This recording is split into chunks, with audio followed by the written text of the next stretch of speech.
Good morning class. Shri Deepchand Chaudhary महाविद्यालय से आज मैं आपके सामने बी फाइनल ईयर का जो आपका पेपर आपका थर्ड है, ठीक है, ऑर्गेनाइजेशनल साइकोलॉजी, उसमें हम पर्सनालिटी को स्टडी कर रहे थे।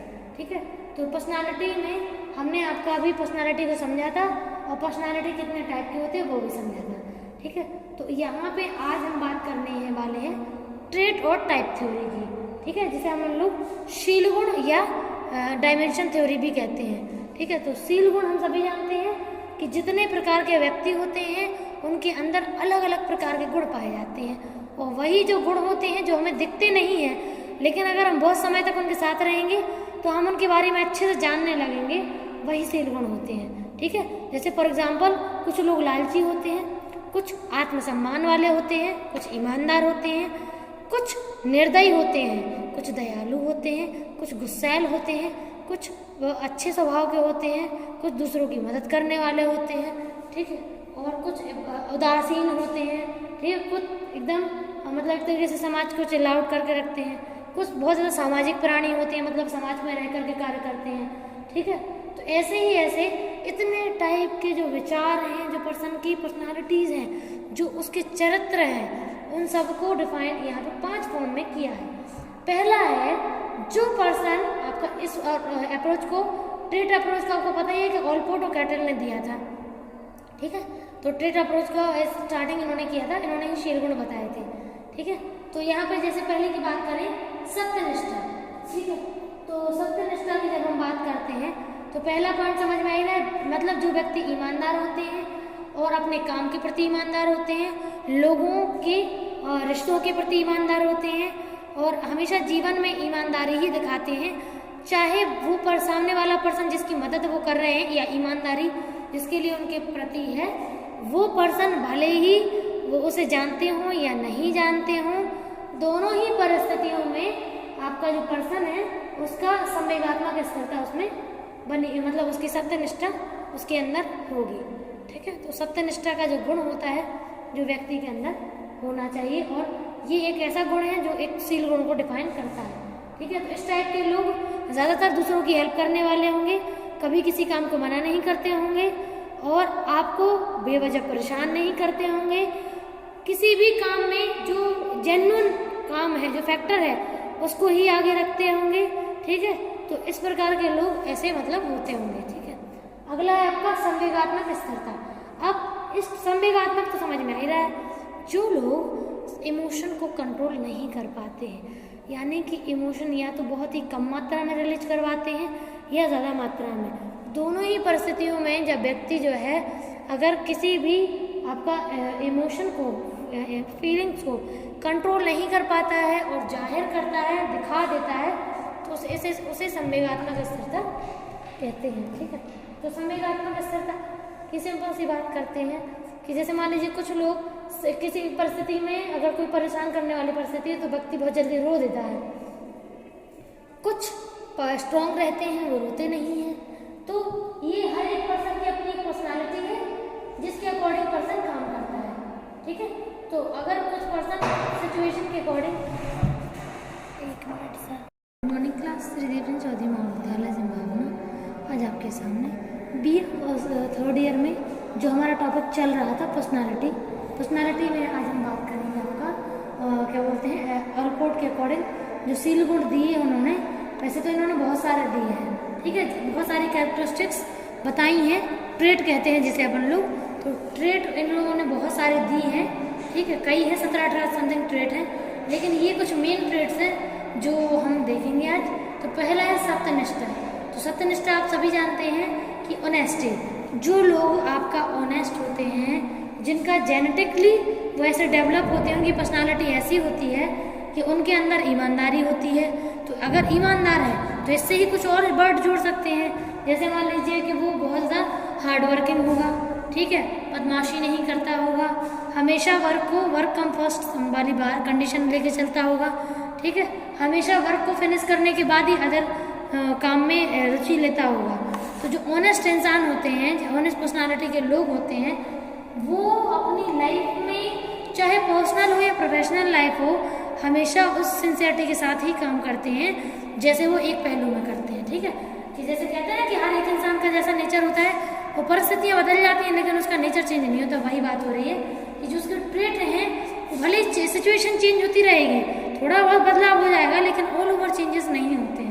ठीक है, तो ऑनेस्टी वाले लोग ऐसे ही होते हैं। वर्कहोलिक भी होते हैं, इनको वर्क करना बहुत ज़्यादा पसंद होता है, खाली बैठना बिल्कुल भी पसंद नहीं करते हैं, हमेशा कुछ नई सीखने की इनमें चाहत होती है और ज़्यादातर लॉजिक का यूज़ ये लोग करते हैं। ठीक है, तो बहुत सारी इसमें आप भी अपने हिसाब से बहुत सारी कैरेक्टरिस्टिक्स ले सकते हैं जो हमने छोड़ दी हो या हम भूल गए हो, तो आप ध्यान रखिएगा।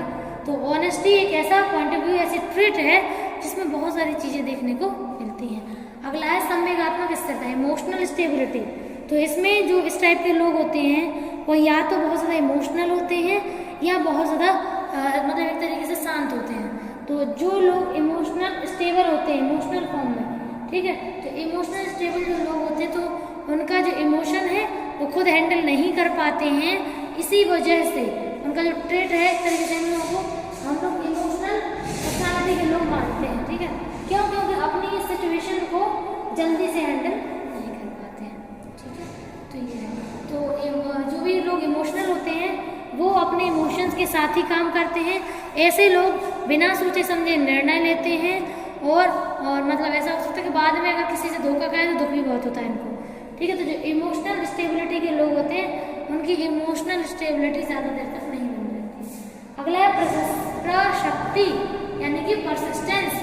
अब परसिस्टेंस स्वभाव वाले वो लोग होते हैं जो एक डिसीजन को लेकर उसे पूरा फॉलो करने वाले होते हैं। ठीक है, डिसीजन से डिपते नहीं है और पूरा वर्क करके ही मानते हैं। ठीक है, तो ये होता है। अगला है विषाद, डिप्रेशन। कुछ लोग बहुत उदासीन प्रवृत्ति के होते हैं जिनका जो एक तरीके से ट्रेट है बहुत ही डिप्रेसिव फॉर्म का होता है। लोग बहुत ही उदासीन, शांत और एक तरीके से डिप्रेशन वाले होते हैं। तो इन टाइप के लोगों को डिप्रेशन डिसऑर्डर जल्दी हो सकता है क्योंकि ऑलरेडी उनका नेचर ही स्लो मोशन वाला है, शांत रहेंगे, खुश नहीं रहेंगे। बहुत मतलब ऐसे कि लोगों को जैसे मान लीजिए नया जो एंजॉयमेंट ढूंढते हैं ये वो भी ढूंढते हैं। ठीक है, तो डिप्रेसिव पर्सनालिटी के जो लोग होते हैं उनकी जो ट्रेट होती है वो ज़्यादा खुश रहना, एक तरीके से ज़्यादा चीज़ों में फंसना पसंद नहीं करते, चीज़ों से बाहर रहना इन्हें पसंद होता है। ठीक है, अगला है आपका सामाजिकता। इस टाइप के जो लोग होते हैं उनको समाज में घुलना मिलना, घूमना फिरना, बाहर जाना, नए नए लोगों से मिलना पसंद होता है और हमेशा कुछ नया करने की इनमें आदत होती है।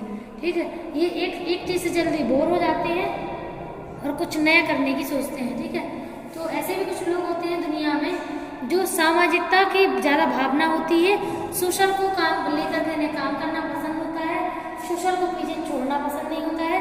ठीक है, सोशल को लेके ये वर्क अपना आगे बढ़ाते हैं। ठीक है, होता है इसमें। ठीक है, तो सोशियल जो लोग होते हैं उनकी ट्रेट ऐसी होती है कि सोशल को प्रेफरेंस देते हैं और उसी के फॉर्म में काम करते हैं। अब इसके बाद मायर्स और ब्रिग्स का अप्रोच है। इसमें अंतर्मुखी और बहिर्मुखी अप्रोच की बात करते हैं हम लोग। ठीक है, तो जब अंतर्मुखी और बहिर्मुखी, मायर्स ने 3 पर्सनालिटीज के फॉर्म में व्यक्ति को डिफाइन किया है कि पर्सन की पर्सनालिटी 3 प्रकार की होती हैं। पहले वो जो या तो अंतर्मुखी होंगे या बहिर्मुखी, यानी कि दोनों अपोजिट, या तो व्यक्ति अंतर्मुखी हो सकता है या बहिर्मुखी व्यक्तित्व का हो सकता है। तो ये पहले टाइप के। सेकंड हो गया संवेदना और आत्मज्ञान। ठीक है, तो संवेदना और आत्मज्ञान का मतलब है कि जो भी पर्सन है या तो सेंसेशन ज़्यादा करता होगा है और लॉजिक कम लगाता होगा। ठीक है, और तीसरा टाइप का है विचार बनाम अनुभव। और अगले टाइप के वो होते हैं जो बहुत ज़्यादा सोचते समझते हैं और अनुभव कम करते हैं, या जो वो होंगे जो एक्सपीरियंस ज़्यादा लेंगे। ठीक है, या फिर महसूस ज़्यादा करेंगे तो विचार कम करेंगे। तो यही है, ये 3 टाइप की पर्सनालिटी इन्होंने डिफाइन की है। पहले टाइप की पर्सनालिटी का मतलब होता है कि जो व्यक्ति अंतर्मुखी व्यक्तित्व के होते हैं वो अपनी दुनिया में रहना पसंद करते हैं, उनको ज़्यादा लोगों से घुलना मिलना या फिर बाहर जाना पसंद नहीं होता है, उनको समाज के साथ वर्क करना ज़्यादा पसंद नहीं होता है। मतलब ऐसा नहीं कि समाज से कटे रहते हैं, बस उनको ऐसा लगता है कि वो अपना कुछ नया इनोवेट करें अपनी ही दुनिया में रह करके। अगर लोगों से घुलेंगे मिलेंगे तो उनका समय खराब होगा। ठीक है, तो इसलिए इस प्रकार के जो लोग होते हैं वो हमेशा खुद को सेंटर रख करके वर्क करते हैं और कम बोलने वाले होते हैं ये लोग। तो कुछ लोग इनको घमंडी भी समझ लेते हैं, ये तो गलत है हालांकि। तो ऐसे होता है। अगला है बहिर्मुखी व्यक्तित्व की। तो अगर व्यक्ति अंतर्मुखी नहीं है तो क्या होगा, बहिर्मुखी। तो बहिर्मुखी में व्यक्ति समाज में जाना पसंद करता है, घूमना फिरना पसंद करता है, ठीक है, लोगों के साथ बातचीत करना पसंद करता है, हमेशा एक तरीके से उसको नई नई चीज़ें करना पसंद होता है, रिश्तेदारी बनाना और बाहर घूमना फिरना और नई नई चीज़ें इनोवेट करना, ठीक है। तो जो आपका बहिर्मुखी व्यक्तित्व के लोग होते हैं वो ज़्यादातर घर में कम रुकते हैं, बाहर ज़्यादा रहते हैं। क्यों? क्योंकि सोशल के साथ रहने ज़्यादा, या फिर सोशियो पर्सनालिटी के होते हैं लोग। अब अगली आती है संवेदना वाले, मतलब जो लोग सेंस करते हैं और एकाएक से उन्हें हर्ट होता है और वो रोना शुरू कर देते हैं। तो जो लोग जल्दी सेंसेशन करते हैं और मतलब उनको समझ में नहीं आता है, वो डिसीजन मतलब सोचते समझते नहीं है, ज़्यादा विचार ज़्यादा नहीं करते हैं, लेकिन सेंसेशन जैसे उन्हें हुआ और उन्होंने डिसीजन ले लिया। या फिर एक वो होंगे जो सेंसेशन कम करते हैं, मतलब जो सेंसेशन होगा उसको पहले लेंगे, उस सेंसेशन को उसका पूरा विचार विमर्श करेंगे, अपने आप से समझने की कोशिश करेंगे क्या ये चीज़ हमारे साथ है, उसके बाद ही वर्क को करेंगे, ठीक है।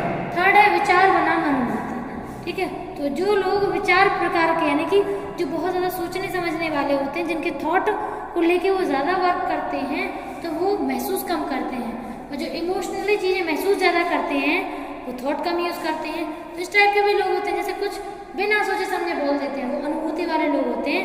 ज़्यादा बस थोड़ी ही चीज़ें ली और उन्होंने बोलना शुरू कर दिया, तो वो अनुभूति वहाँ पे ज़्यादा करते हैं, महसूस ज़्यादा करते हैं, विचार कम करते हैं। जो विचार वाले होते हैं वो चीज़ों को महसूस बाद में करते हैं, लेकिन पहले समझने की कोशिश करते हैं कि क्या कह रहा है, ठीक है। तो ये अपना पॉइंट ऑफ व्यू होता है।